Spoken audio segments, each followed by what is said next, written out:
Hey guys, Pete Ramsey here. It is Wednesday, Wisdom's Day, for those of you who are keeping track. I wanted to share this video with you and explain 3 key strategies that you can implement to take your 3-month and 2 or 3 day summer and extend that into a 6-month summer.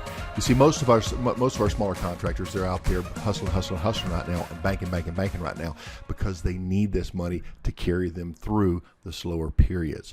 So what we're going to talk about is a strategy to extend that 3.5 month time period out into more of a 6-month time period in which you're always busy. So here's strategy number 1. Strategy number 1 is always look for work that you can schedule during your slow periods. So let's say, for example, non-emergency work. Let's say, for example, you have a leaky duct system and you tell your customer, look, we're in our busiest season right now. In order to replace this entire duct system, it's going to run about $6,000 right now. It's a lot of work. Now, with that said, we can patch the main points, schedule you during the slower periods, and give you a discount of about 20%, which is significant on a price like this, okay? And so what you're doing is you're taking a situation where you have a money opportunity, but by the same token, you've got a real stressful work condition for your employees, working in an attic in the heat of the summer, for example.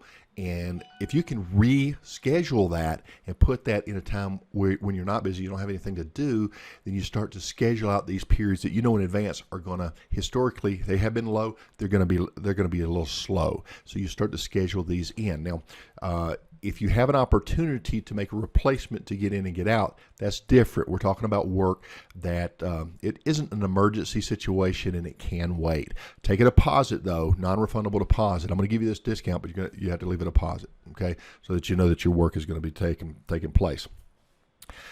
Strategy number 2 is recommendations.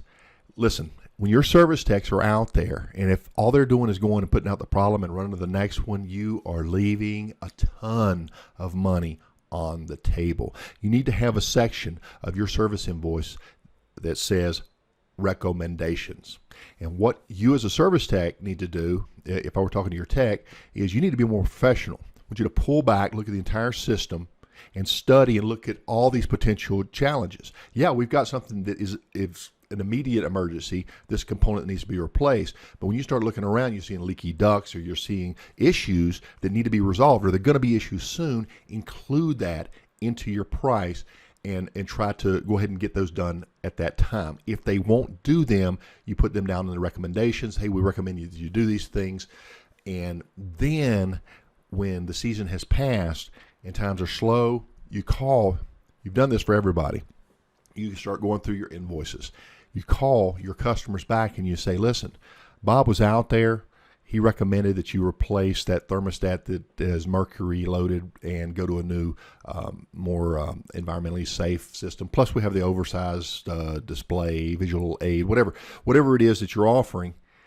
And guess what's on sale this month? And so that's the way you present that. So if you're making a lot of recommendations right now when it's busy, and you should be writing them down. If you don't have time to do the work or off the work, if you don't have time to do the work while you're there, at least offer the work in the form of recommendations for future visits, and then call these customers back. You may just be a 1-truck operation and you have to get kind of creative.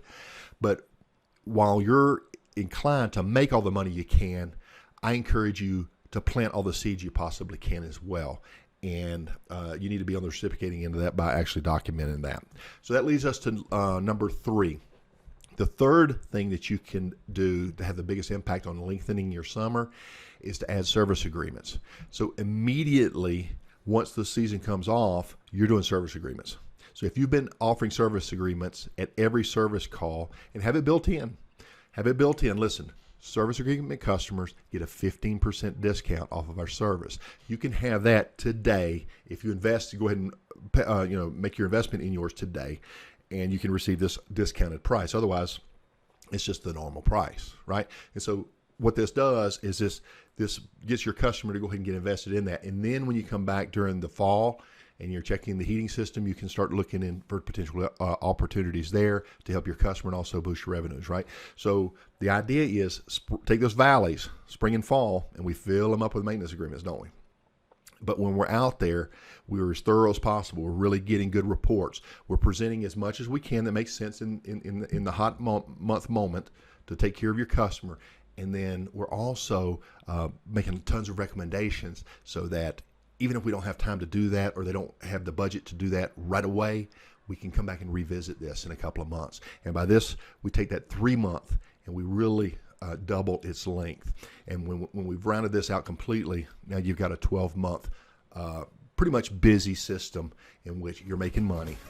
We go into this more over an HVAC grade. Just hope you guys are enjoying the Wednesday wisdoms, the tip of the day. Talk to you on the next one. Okay, bye-bye.